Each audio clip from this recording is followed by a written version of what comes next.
भारत की संसद आखिर है क्या? ये दिल्ली में बनी सिर्फ एक शानदार इमारत नहीं है, बल्कि इससे कहीं ज्यादा है। चलिए आज इसी की तह तक चलते हैं और इसके डीएनए को समझते हैं।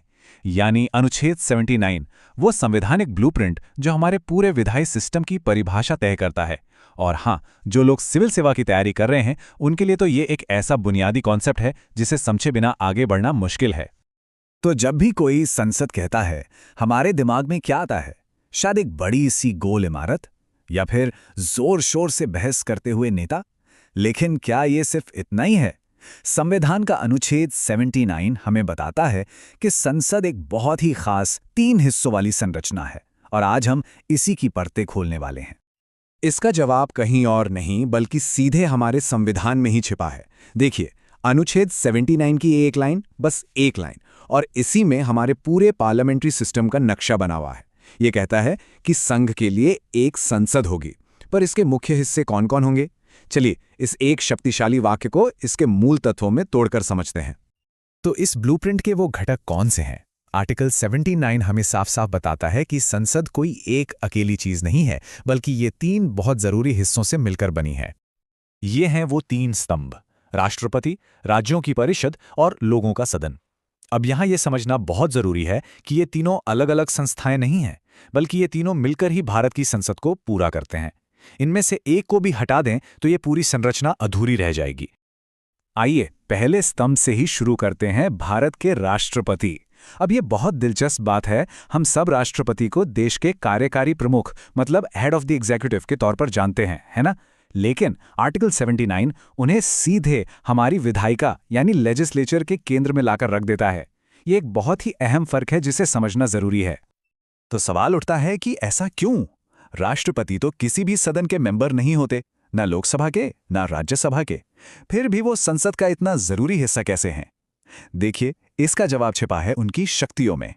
कोई भी बिल तब तक कानून नहीं बन सकता जब तक राष्ट्रपति उस पर अपनी सहमति ना दे दें।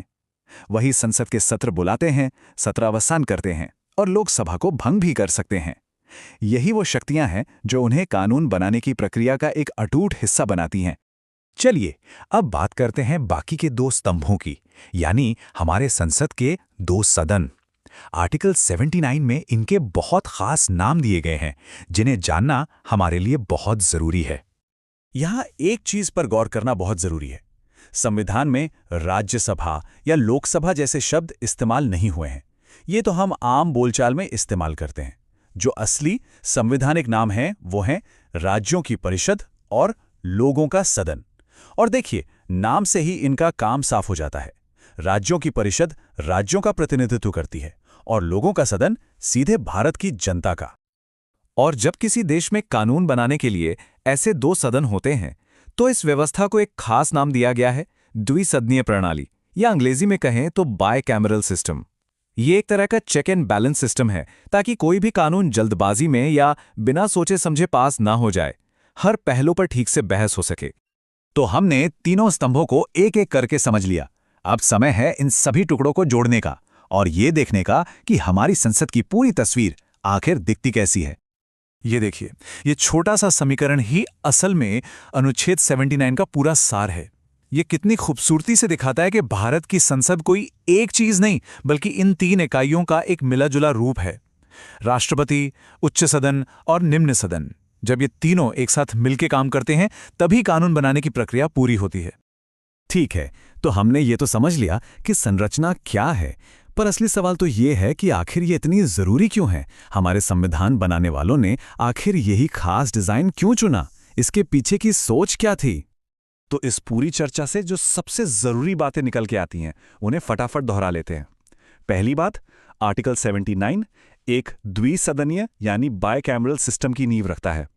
दूसरी, ये राष्ट्रपति को कार्यपालिका का हिस्सा होने के साथ साथ विधायिका का भी एक अभिन्न अंग बनाता है। और तीसरी और सबसे अहम बात, यही वो ढांचा है जिस पर हमारे देश में कानून बनाने की पूरी प्रक्रिया टिकी हुई है। सीधे शब्दों में कहें तो ये हमारे लोकतंत्र के इंजन रूम का डिजाइन है। तुम्हें एक सवाल के साथ इस चर्चा को समाप्त करना चाहूंगा। जरा सोचिए, ये जो 3 हिस्सों वाला ब्लूप्रिंट है, जिसमें जनता के सीधे चुने हुए प्रतिनिधि भी हैं, राज्यों के प्रतिनिधि भी हैं और एक निर्वाचित राष्ट्रपति भी, ये तीनों मिलकर कानून बनाने की प्रक्रिया में प्रतिनिधित्व और स्थिरता, इन दोनों के बीच एक नाजुक संतुलन कैसे बनाते हैं, इस पर जरूर विचार कीजिएगा। अगली बार तक सीखते रहिए।